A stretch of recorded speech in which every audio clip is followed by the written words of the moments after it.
Hello students, civil engineering के subject basic mechanical and electrical engineering के mechanical portion के अंतर्गत इम्पॉर्टेंट क्वेश्चन सेशन का यह लेक्चर नंबर 12 है। आज मैं आपके लिए कुछ महत्वपूर्ण प्रश्न लेकर आया हूँ जिनके द्वारा आपको विभिन्न बियरिंग्स की तुलना तथा उनके लाभ के बारे में पता लगेगा। तो प्रश्न है, बुश बियरिंग की तुलना में बॉल तथा रोलर बियरिंग के लाभ बताइए। इस प्रश्न को सन 2004 में पूछा गया था। बॉल एवं रोलर बियरिंग के बुश बियरिंग की तुलना में लाभ या एडवांटेजेस। बॉल व रोलर बियरिंग में अच्छा अलाइनमेंट प्राप्त होता है। अलाइनमेंट मशीन के विभिन्न पार्ट या चलने वाले पार्ट्स की बहुत बड़ी समस्या होती है। यदि अलाइनमेंट सही नहीं होता तो मशीन का चलने वाला पार्ट बहुत जल्दी कट जाता है, घिस जाता है, वियर एंड टियर हो जाता है, जिसके कारण कुछ समय के बाद उस पार्ट को बदलने की आवश्यकता होती है। और अलाइनमेंट ना होने के कारण उनमें फटीग डेवलप होता है और कुछ समय के बाद मशीन के वो पार्ट टूट जाते हैं। इस प्रकार अलाइनमेंट या सही अलाइनमेंट के द्वारा वियर टियर तथा मेंटेनेंस से काफ़ी हद तक बचा जा सकता है, जो कि बॉल तथा रोलर बियरिंग में बहुत अच्छा प्राप्त होता है, क्योंकि ये स्टैंडर्ड साइज़ में बनी होती हैं, स्टैंडर्ड बोर की बनी होती हैं, इसलिए इनको लगाने पर सीधी सीधी फिट होकर बैठ जाती हैं। जबकि बुश बियरिंग या अन्य प्रकार की बियरिंग में वर्कर इन बियरिंग्स को बनाता है। इनकी ढलाई में यदि कोई प्रॉब्लम है, सही मटेरियल प्राप्त नहीं हुआ है, तो ये बियरिंग अच्छी प्रकार से नहीं बन पाती। ये बियरिंग बुश बियरिंग मार्केट में उपलब्ध ना होने के कारण इनके अलाइनमेंट तथा फिटिंग में दिक्कत होती है, जो कि बॉल तथा रोलर बियरिंग में समाप्त हो जाती है या अलाइनमेंट बहुत अच्छा प्राप्त होता है। दूसरा, बॉल व रोलर बियरिंग कम टॉर्क पर घूम सकती हैं। क्योंकि बॉल तथा रोलर बियरिंग में रोलिंग फ्रिक्शन होता है, इसलिए इसमें बहुत कम घर्षण होता है। बहुत कम घर्षण के कारण इसमें शक्ति का व्यय बहुत कम होता है, जिसके कारण इनमें घूमने वाले अवयवों के लिए कम बल की आवश्यकता होती है। परंतु यदि हम बुश बियरिंग या अन्य प्रकार की bearing, foot step bearing, plummer block इत्यादि का प्रयोग कर रहे हैं, जिनमें स्लाइडिंग फ्रिक्शन होता है, जब कोई वस्तु किसी वस्तु के ऊपर स्लाइड करती है तो उसका सरफेस एरिया अधिक होने के कारण उसमें घर्षण बल बहुत अधिक कार्य करता है, जिस कारण से इन बियरिंग्स में घर्षण के कारण काफ़ी पावर का लॉस हो जाता है। बियरिंग काफ़ी गर्म होती है और उनको चलाने के लिए अधिक टॉर्क की आवश्यकता होती है।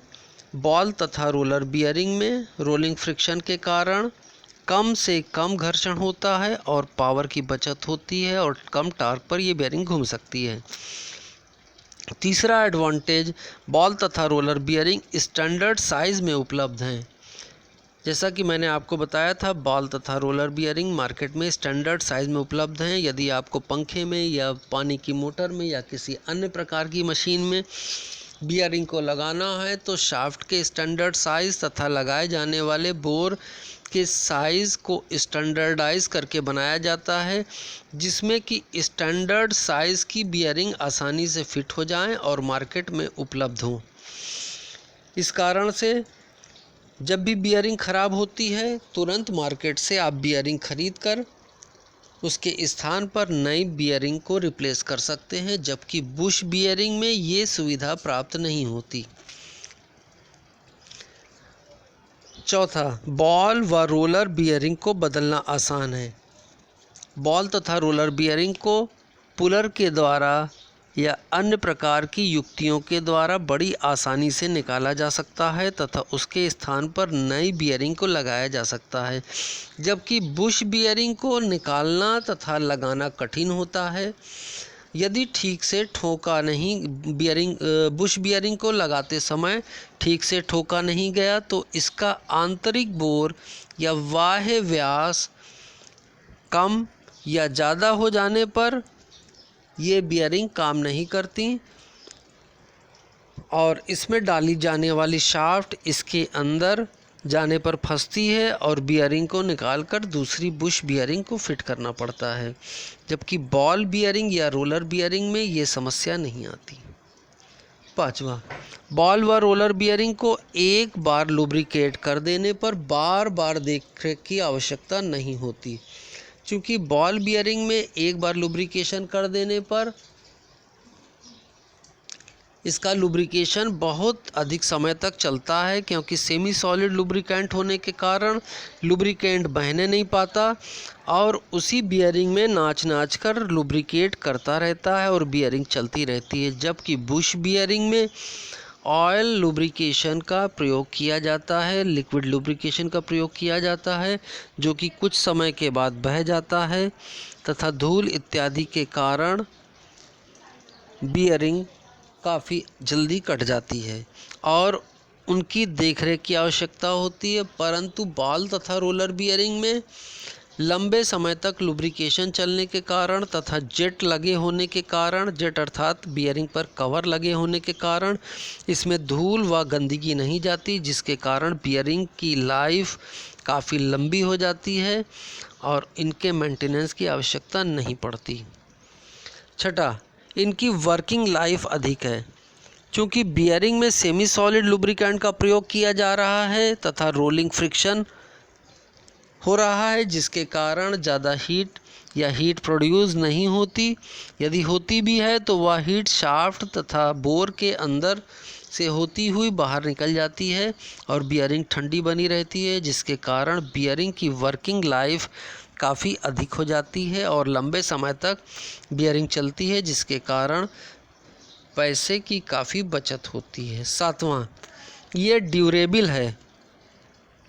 बॉल तथा रोलर बियरिंग चूँकि लंबे समय तक चलती है, कम घर्षण होता है तथा इसके मेंटेनेंस में कोई देखरेख की आवश्यकता नहीं होती, अतः बॉल तथा रोलर बियरिंग ड्यूरेबल है, भरोसे के लायक है। जबकि बुश तथा बुश बियरिंग इत्यादि को बार बार मेंटेनेंस की ज़रूरत होती है। लंबे समय तक बुश प्रयोग करने पर शाफ्ट का वह हिस्सा जो कि बियरिंग के संपर्क में रहता है या बुश के संपर्क में रहता है वह भी कटने लगता है, जिसके कारण लंबे समय के बाद शाफ्ट को भी बदलने की आवश्यकता पड़ सकती है, जबकि बॉल तथा रोलर बियरिंग में यह स्थिति कभी नहीं आने पाती। अगला प्रश्न जो कि काफ़ी इम्पोर्टेंट प्रश्न है, जर्नल बियरिंग पर संक्षिप्त टिप्पणी लिखिए। इस प्रश्न को सन 2001, 2005 तथा 2008 में पूछा गया था तथा बार बार पूछा जाता है। तो जर्नल बियरिंग से आप लोग कंफ्यूज मत होइएगा, क्योंकि ये विभिन्न प्रकार की बियरिंग्स होती हैं जिनमें मशीन के चलने वाले अंग को सीधे सीधे बुश के संपर्क में रखा जाता है। शाफ्ट का वह हिस्सा जो कि बुश के संपर्क में रहता है उसे जर्नल कहते हैं। अतः यदि आप बॉल बियरिंग तथा रोलर बियरिंग इत्यादि को हटा दें तो इसके अतिरिक्त अन्य जितनी भी प्रकार की बियरिंग हैं जिनमें स्लाइडिंग फ्रिक्शन होता है वो जर्नल बियरिंग के अंतर्गत आती हैं। जर्नल बियरिंग के अंतर्गत प्लेन बियरिंग भी आती है। प्लेन बियरिंग में घूमने वाले अवयवों की सतह तथा बियरिंग की सतह एक दूसरे के संपर्क में रहकर गति करती है। घूमने वाले अंग की सतह जो कि बुश की सतह के संपर्क में रहता है उसे जर्नल कहते हैं। इस प्रकार इस बियरिंग का नाम जर्नल बियरिंग भी पड़ गया। स्लाइडिंग फ्रिक्शन होने के कारण इसमें घर्षण काफ़ी अधिक होता है और इनके बार बार मेंटेनेंस की आवश्यकता होती है।